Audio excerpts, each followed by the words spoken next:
dal leen a gàmm ki seen xibaaru mbatiit ci conseil des ministres gouvernement bi jot na adopté projet de décret ngir jëmmal lu ñu naan rémunération de copie privée lu mel lan lay andi lu muy soppi ak lan mooy njëriñu boobule xeetu doxalin ci wàllum jot ci àq ak yelleefu fentkat yi lee laaj nañu yooyu lay laaj ak yeneen Aziz Dieng di expert xam-xamam màcc jàpp jëm ci lu ni mel. Aziz Dieng maa ngi lay nuyu. waaw maa ngi lay delloo nuyu bi. xam dafa màcc jëm ci wàllum saytu lépp lu jëm ci wàllum aada ak cosaan tey ñu waxtaanee mbirum projet décret boo xam ne nee nañ jàll na conseil des ministres ñu bëggoon xam lan mooy copie privée ak ban njëriñ la am ci wàllum suqali artistes yi. waaw copie privée mooy copie yi ñuy def suñu kër di copier musique di copier film voilà ñëpp koy def nga loolu kenn mënu ko tere comme kenn mënu ko tere roi bi autorisé na ko wante dafay gaañ bu baax ñi nga xamee ñoom moom musique boobu mooy ñi ko fent ak ñi si dugal seen xaalis muy producteurs yi ak film yi aussi ñi ko defar xalaat ko ak ñi si dugal seen xaalis alors loolu mooy copie privée maintenant décret bi portewul si copie privée décret bi ñu ngi tudd décret portant rémunération pour copie privée rémunération pour copie privée boobu benn ndàmpaay la bu ñuy jox artistes yi auteurs yi fentkat yi quoi maanaam producteurs yi ñuy dugal seen xaalis si musique bi ak si film yi naka lay demee dañuy coppati tuuti rek si lépp loo xamee daal mun na enregistrer musique pare yi njumtukaay yeeg yooyu quoi tout ça comme loolu yëpp bitim réew lay jógee douane bi dafay jouer un rôle important su ñuy dédouané lay douane bi tuuti xaalis si loolu maintenant jox ko SODAV séddale ko voilà artistes yi auteurs yi ak producteurs yi. nan la ñu mën a jëmmalee décret bi ci wàllum doxalinam. waaw projet de décret yéene la tant que yéene bi ni nga ko bind kenn signé ko projet lay doon mais suñ ko xasee ba signé dootul projet décret la voilà comme conseil des ministres bi waxtaan nañ si juboo loolu ça veut dire que président bi dina ko signé mu nekk décret voilà dootul nekk ti yéene su nekkee décret dafay mel ni daal comme loi loo xam ne lu war a am la naka lay amee jeexital ci waaw naka la ñuy jotee seen xaalis dama lay dégg ngay wax artistes yi rek mais copie privée du pour artistes yi rek pour producteurs yi la aussi producteurs yi seen mbokk que ñoom ñooy financé disque artistes yi ak filmu artistes yi ñetti catégorie moo am auteurs yi mooy képp kuy fent kii di fent way kii di fent fecc chorégraphie maanaam kii di xalaat ay film bind ko ñooñu ñooy auteurs yi maintenant artiste interprète yi mooy ñuy joué soo fentee musique ki ko joué kooku la ñuy wax artiste interprète soo bindee film ki ko joué wala théâtre ki ko joué kooku la ñuy wax artiste interprète léegi nag dëgg la mun nga nekk auteur ba pare nekk artiste interprète mais dafa am ñeneen yoo xam ne waruñu leen fàtte nga CD balaa muy génn album balaa muy génn il faut mu am ñu ko financé ñooy producteurs yi film balaa muy génn il faut mu am ñu ko financé ñooñu ñooy producteurs yi donc combination copie privée ñoom ñëpp ñoo koy bokk maintenant nag nan siy jotee comme na ñuy jotee droit d'auteur ci SODAV dañ war a dem bindu SODAV ba suñ demee SODAV moo koy séddale waaw redevance yooyu la fan lay jógee ci wàllum koom-koom su fekkee ne par exemple dañu jël benn musique xaalis copie privée ñëw si musique bi xam nga si musique bi am na ay auteur mooy ñi ko fent am na ay artiste interprète am na ñi ko joué am na producteur mooy ñi ko financé mais dañ koy xaaj ñett pàcc bu nekk dem si chaque catégorie benn pàcc pour auteurs yi benn pàcc pour artiste interprète yi benn pàcc pour producteur yi Sénégal dafa décider si xaalisu copie privée jël 15% boo xam ne dafay pour financer dimbali festival yi dimbali formation yi ak yeneen activité daal culturelle voilà xaalis bi du lépp la ñuy seddale 15% c'est pour contribuer si culture bi quoi. kon xaalisu copie privée bu si artiste jotee dina leen dimbali seen wàllu nekkin. non gis nga société dëkk yi nga xamee ne yàgg nañu pratiquer copie privée Burkina Algérie Maroc soo gëstoo bureau des droits d'auteur yi la ñuy am si xaalisu copie privée moo si ëpp donc gis nga SODAV la mu doon am mais xaalis ci copie privée bi dina ñëw ba doubler la mu doon am dépassé ko lu bari na ko doubler ba d'ici 2 ans 3 ans dina ko tollanti xaalis dafay yokk njëriñ la si mbirul culture bi parce que dafa am benn partie bu ñu siy jël pour jàppale culture bi en général festival yi formation yi yenn ndimbal yi voilà si ay production bi yooyu tout à fait. donc vraiment lu am maanaa la parce que vraiment dina doubler au minimum dina doubler revenu droit d'auteur yi wala weesu ko lu bari. jóge ci loolu wax ci atelier bi amoon atelier boobu la nag atelier d'écriture en wolof la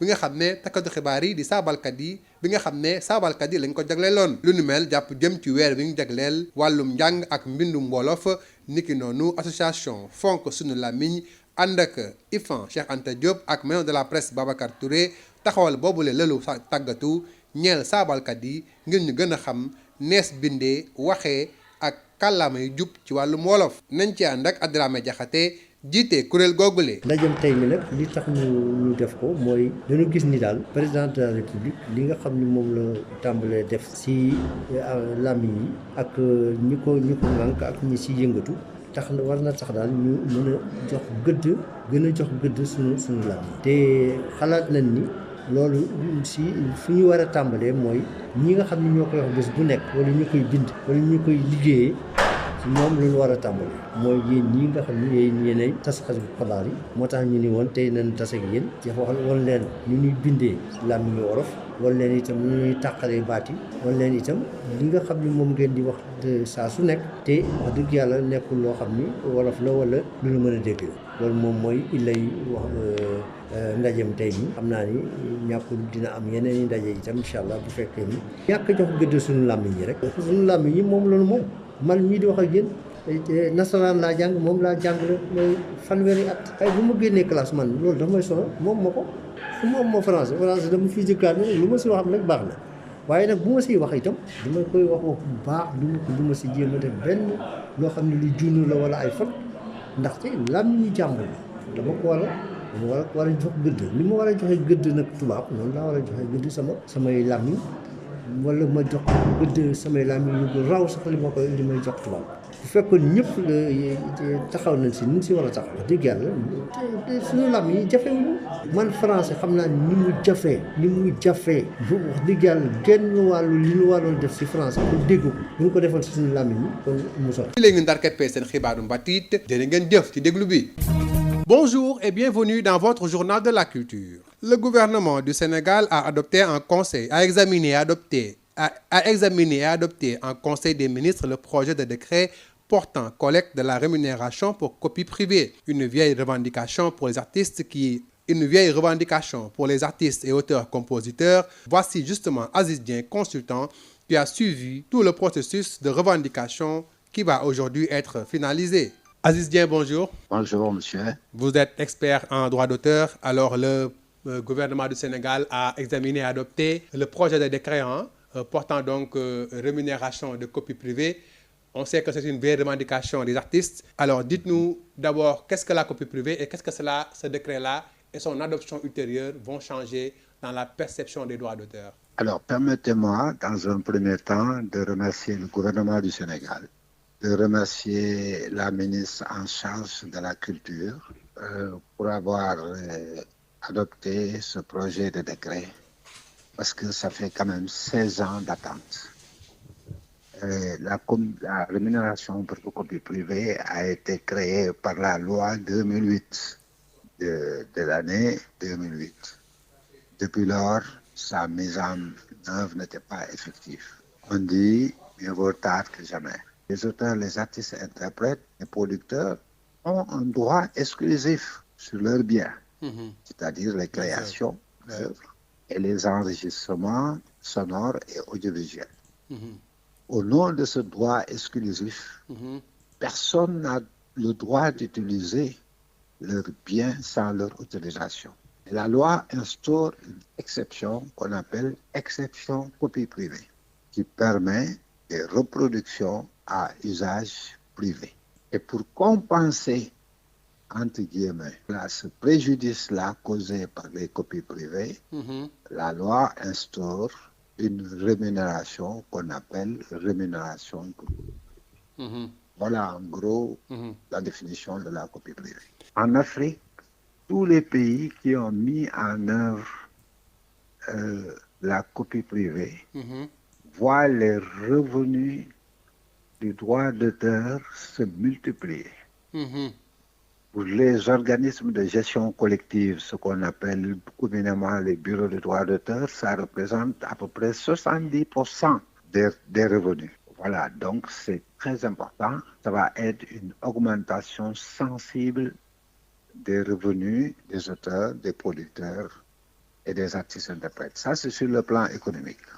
Sur le plan culturel, au Sénégal, l'option qui a été faite, c'est de prélever 15% des sommes perçues de la copie privée pour financer les festivals, la formation. Donc, ça va augmenter sensiblement les revenus des artistes, des auteurs et des producteurs. Okay. Pas seulement des artistes, parce que la combination copie privée ne concerne pas que les artistes interprètes. Ça concerne les auteurs, les artistes, interprètes et les producteurs de disques et de films. 3 catégories de personnes-là. Donc, ça va augmenter leurs revenus et ça va contribuer aussi à soutenir la vie culturelle. Alors, le communiqué précise bien que c'est un projet de décret qui a été examiné. Quelle va être donc la suite? Le projet, c'est la proposition. C'est la proposition. Maintenant, le Conseil des ministres, évidemment, va travailler sur un projet de décret et s'ils donnent leur accord, c'est lui. Et le président va signer. Okay, et quand le président signe, ça devient un décret.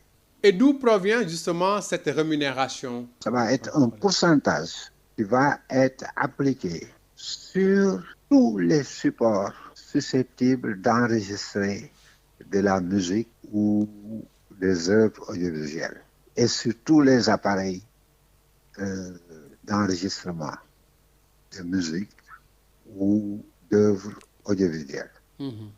Alors, comme ces supports-là, pour le moment, au Sénégal, et ces appareils viennent de l'extérieur, c'est la douane qui va jouer un rôle essentiel. C'est l'option du Sénégal. C'est en dédouanant les marchandises concernées, les commerçants vont en même temps payer la redevance pour copie privée. Donc la première collecte est faite par la douane, qui va verser l'argent maintenant à la SODAV, qui se chargera de distribuer aux ayants droit, au prorata de leurs droits. Atelier d'écriture en Wolof à l'intention des journalistes dans le cadre du mois de l'alphabétisation. L'association Fonk Sunu Lamine, en collaboration avec l'IFAN Cheikh Anta Diop et l'université et la maison de la presse Boubacar Touré, a organisé un atelier de formation pour renforcer la maîtrise en Wolof à travers l'orthographe, le découpage des mots ainsi que la correction d'expressions mal formulées. Voici Adramé Diakhaté, président de l'association Fonk Sunu Lamine. Nous avons considéré que c'est une chose nécessaire compte tenu de l'orientation que le président de la République a donnée à ce sous-secteur des langues nationales et des défis et des enjeux qui nous attendent par rapport à ce sous-secteur-là. La langue wolof est déjà codifiée, mais dans la manière dont les gens utilisent la langue, souvent, soit par ignorance ou bien par d'autres raisons, les gens utilisent les expressions. Par exemple, dig daje, ça ne veut rien dire en wolof. Et tout le monde le dit. Je crois que ça sonne bien aux oreilles des gens, quoi. Mais finalement, ça ne veut rien dire. Alors, ce sont ces genres de choses que nous voulons rectifier. À la place, qu'est-ce qu'on doit dire? maa ngi leen di dig daje wala maa ngi leen di jox daje beneen bés bëgg naa leen daje ak yéen beneen bés waaye jox dig daje ça pose problème. Au-delà de la langue wolof. Mais absolument, nous avons commencé avec le wolof, mais à Fonk Sunu Lamine, nous gérons toutes les langues où on rappelle aux partis politiques que la manière dont ils écrivent les noms de leur langue, là, il faut qu'ils rectifient ça. On ne peut pas écrire nos langues n'importe comment. Parce que si on le fait en français, c'est la fin du monde. Pourquoi nous acceptons que nos langues soient exprimées, écrites de manière très fautive. Et ça ne dit rien à personne.